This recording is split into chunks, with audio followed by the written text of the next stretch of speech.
Hello friends, welcome to my channel Sushant. Today we are at the next topic all about exchanging. We are at the 7th example of our topic.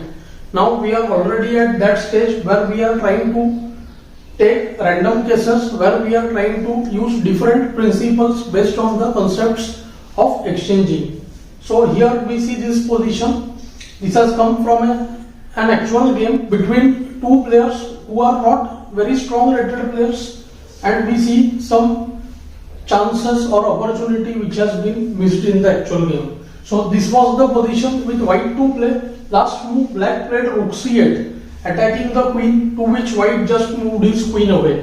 When we look at this position, we can see that the material count, see white has 5 pawns and black also has 5 pawns, but we see white has a passed pawn on the d5 and the black pawn structure is somewhat weak. The 3 pawns against 1 will allow only 1 passed pawn at this point, and here also white is able to create one more passer. So practically white's chances are very good here.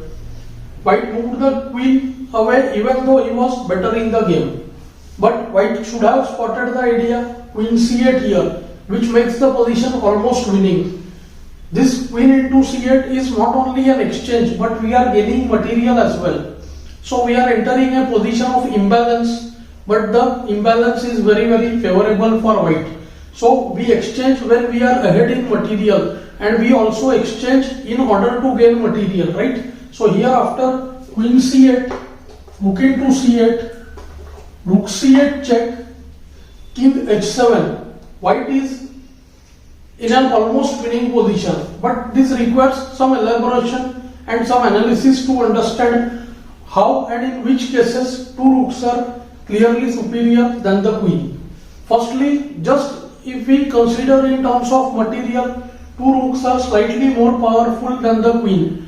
They can attack two different places and they can bring two attacks, right? The queen can provide only one support. Whenever we consider any imbalance with queen versus other pieces, we should always ensure that the side who is giving up the queen, his king safety should be good. That is, the king should be secured. If the king position is open, then queen's power becomes enormous. It can become manifold. The queen can use checks and use double attacks to gain material, or just in some cases at least perpetual check is available. In this case, white is not only slightly ahead in material now, two rooks are slightly stronger than the queen, but because of the presence of this passed pawn, white's winning task is actually very easy. So white should play the move rook d1 here, rook behind the passed pawn, and now the pawn is almost set to move forward. Two rooks can easily harass the queen. We know that queen is a poor blockader, means the queen will try to obstruct the pawn by coming in front of the pawn. Let's see how. Queen e6, creating a double attack on rook and the a2 pawn, just rook c7. Now trade queen into a2 just allows d5, and with every passing move the d pawn is going to become more and more dangerous. So black should play queen d5, protecting b7 and also not allowing the d pawn to move. Now white has to make a plan in order to drive this queen away, because I have already said the bigger pieces are poor blockaders because they can be attacked by smaller pieces. So same is the case here. White can go with the move re7 when he wants to use re5, drive the queen away and start pushing his pawn. Black would play a5, rook e5, queen is attacked, and now queen moves keeping the rook attacked, because if the queen moves away then just d5, and if we delay any more then there will be d6. I would like to show one tactical point. After qd6, rook e6, qd7, we see that d6 wins on the spot here, because after queen into e6, d7, and we see that there are no checks available to this queen, and whatever is played like queen e2, then d8 queen, and the queen supports the rook and white wins. So this is the typical type of tactic which one should keep in mind.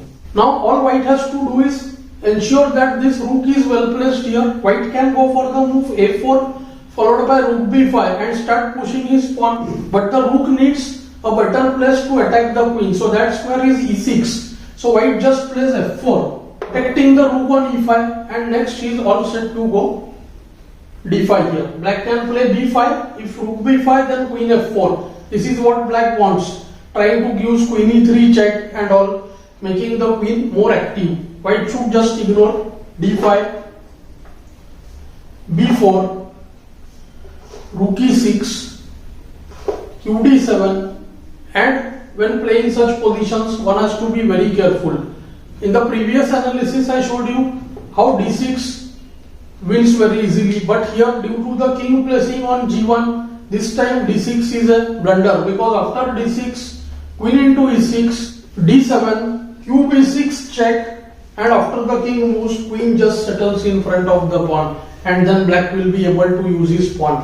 One of the simplest ways to get the king, give up the queen on d7, rook d7, kd7, and these pawns will let black win the game. So white has to just be careful. King h1, and now we see it's over. After the move a4, d6, b3, just rook e7 attacking the queen first, and after the queen moves back, ab,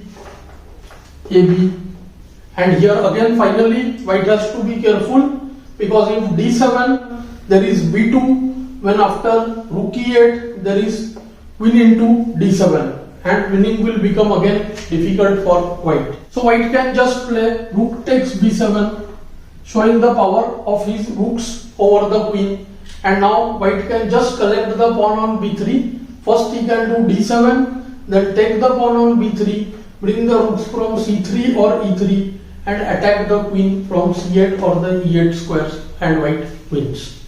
So this was the technique of converting the position when we have two rooks against the queen. So we noted that the most important factor was the safe king in this position for white. I hope you are finding these lessons useful. Do like, share and subscribe the channel. Thanks for your